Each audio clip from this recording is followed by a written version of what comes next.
I'm Aaron Baker from PhoneDog.com, and it's part 2 of the video review of the Oppo Find 5. From a looks perspective, it's beautiful and it rivals the Galaxy S4 and HTC One. Can it compete on the software playing field, especially considering the fact it's really hard to find in the US? We'll find out in part 2 of the video review, which starts right now.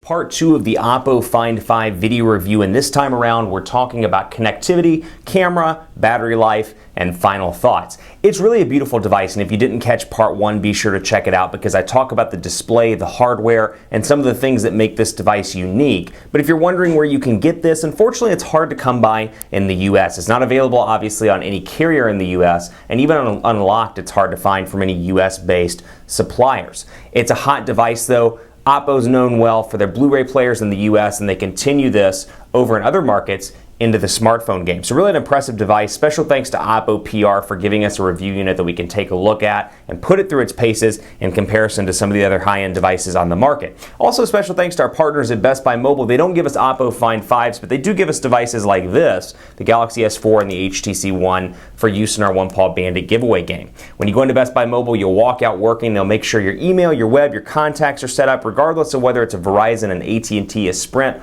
or a T-Mobile phone. They'll make sure you're good to go and all your apps are ready to go because of their walkout working program. So it's part 2, and I'll pick up just really quickly and talk about the hardware here. It is a gorgeous device. You can compare the Oppo Find 5 very easily to the Apple iPhone 5 or something like the HTC One. As you know, both of those devices draw praise all the time for the overall look and feel and the metal and how they feel in the hand, and there's no difference here. It really is a beautiful device. It's crafted well. The back is kind of curved, making it easy to hold in the hand, and for me at least, I feel like the 5-inch display, it's big, don't get me wrong, but it's kind of a nice sweet spot. And hear me out when I say that. It's a nice sweet spot because it's still pocketable. It's still very much like a phone. Even at 5 inches, it's pushing it, but it's still one of those things I can put in my pocket and I'm not walking around and not hearing jokes like, "Are you just excited to see me?" every single second like I do when I'm working with the Galaxy Note 2 or the LG Optimus G Pro. The size, it's big, it gives people the media consumption they need. The size is perfect for YouTube, but still small enough where you can easily carry it in your pocket. So Oppo's user interface, very different from what we see from stock Android, which this is running Android 4.1 by the way, and of course the icons you can see heavily customized and kind of has an iPhone 5 look and feel to it here. You think Samsung copied Apple, at least the look and feel here very similar to what we would see from Apple's iOS 6. A very popular formula, and they're looking to carry it over, at least that's my thought here, with the overall look and feel of Oppo's user interface. I like it a lot. I think it's very functional, and I think for people that are on the fence about Android, it presents something that they may be familiar with, and perhaps you could get somebody from iOS over on to Android. The icons look great, the visual interface is stunning, and you can see the little icons, the way they bounce. Uh-oh.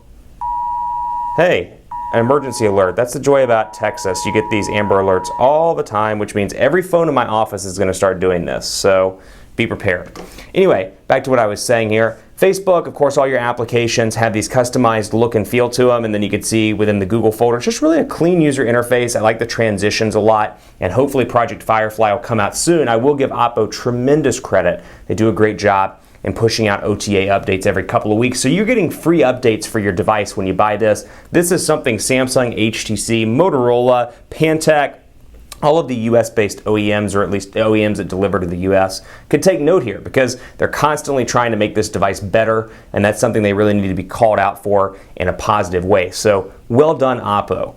Good job there. So let's jump right into the speed test here and take a look. This is on AT&T's network in Dallas. I'm in the Dallas Metroplex, and it rotates between HSPA and HSPA Plus, as you can see by the icon moving around up top, and the phone just restarted. That's unique. We'll wait for it to power back up. We'll talk about some of the speeds while it's powering up. Hey, real life. This is happening right now on camera. So, phone's restarting. Maybe those OTA updates need to come a little bit faster. I don't know why I did that. That's the first time it's ever done that in my time working with it. So, take it with a grain of salt. All phones have issues from time to time. No computer's perfect, but you got that, and then of course we'll run Quadrant Standard as well. So I've been impressed with the performance, but like I said in part 1, I have had some issues with overall responsiveness on the screen. It's a gorgeous 1080p HD display, but it does suffer from time to time. It doesn't register my gesture or register my touch. I have to touch an application 2 times, for example, to get it to load, as opposed to just clicking. So the responsiveness seems just ever so slightly off to me on this device. But we'll load up speed test, HSPA Plus here, and then agree to that, and we'll go into tools, megabits per second, and then we'll go down here to something like, we'll just go to Texas, Amarillo, Texas. And we'll begin the test and take a look. HSPA plus connectivity running right now. And you know what? AT&T in the Dallas Metroplex, always pretty good. I would expect speeds between 6 and 8 megabits per second, although my office is kind of a weird area for AT&T's HSPA plus. In my home, which is near uptown and downtown, I get very solid connectivity all around. So not quite sure what's going on here, but let's see. Getting about 0.8, that's much slower than I've ever seen from HSPA Plus on AT&T. So running pretty slow. I may need to change the APN on this device. I can't remember if I have the phone APN in here or the old singular APN, but you can get an idea just quickly there.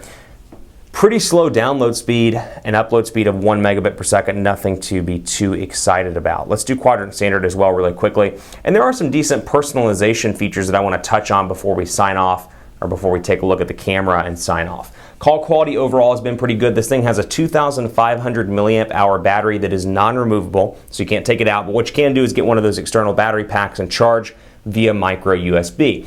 Overall, this phone is fast. It's got a great dual-core 1.5 gigahertz Snapdragon S4 Pro CPU. The display here, though, I mean, the camera does not do it justice. It's a gorgeous display all around, and it competes with the likes of the Galaxy S4 and the HTC One, like I said in part one. Really love the display. Its colors pop, it's beautiful, and then the colorful icons really make it all that much better.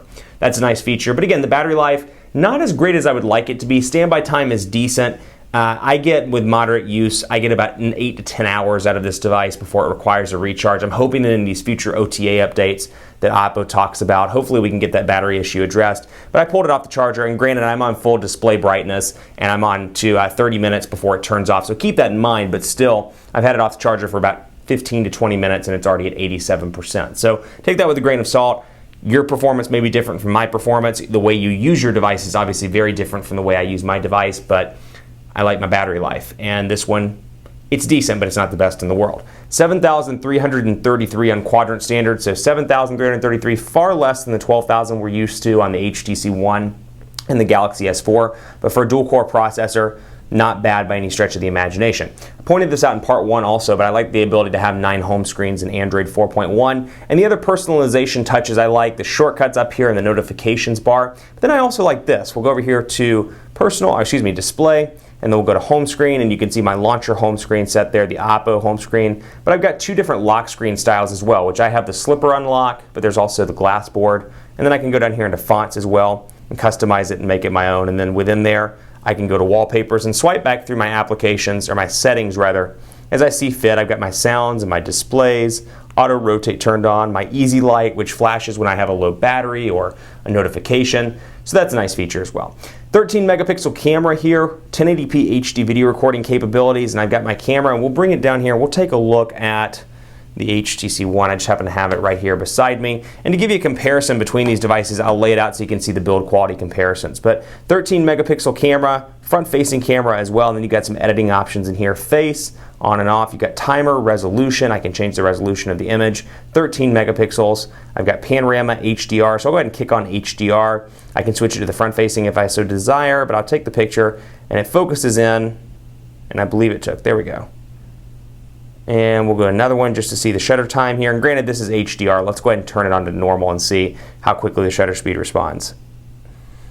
Much, much faster. So you can see between that, and then you can do the real time, the Android 4.1, moving from your live picture to your gallery. And overall, these are pretty impressive images. These are not going to be as exciting in most cases as the 13 megapixel shooter found on the Galaxy S4 or the 4 ultra pixel / 4 megapixel, depending on what you want to call it, shooter on the HTC One, but still really an impressive image right there. HTC, a little bit of noise around the HTC, but still visible and easy to read all around. And then compare it, of course, to the HTC One, the current US heavyweight when it comes to design, and the Galaxy S4, the current US heavyweight when it comes to overall software features, and you can see what they look like side by side. Keeping in mind that these both have the same size display, roughly the same size display, you can see the size differences between those two, and those are all laid out with a lot of fingerprints on them. So I really like the Oppo Find 5. Unfortunately, you can't get it from a US carrier, and it's hard to come by with US suppliers, but the Find 5 has a lot to like. It's got a gorgeous display, the build quality is fantastic,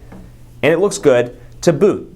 and it's got OTA updates, which I really, really like. They've got a commitment to making their device better. They've launched a smartphone. They realize that, from time to time, either they'll find issues or they'll think of better features, and they're working to get those OTA updates out as fast as possible. So kudos to Oppo for commitments when it comes to OTA updates. Keep it locked on PhoneDog.com for continuing coverage of the Oppo Find 5. I'm on Twitter at PhoneDog_Aaron and on Facebook at Facebook.com/HiAaronBaker. G+.to/PhoneDog is exactly where you'll find us on Google+.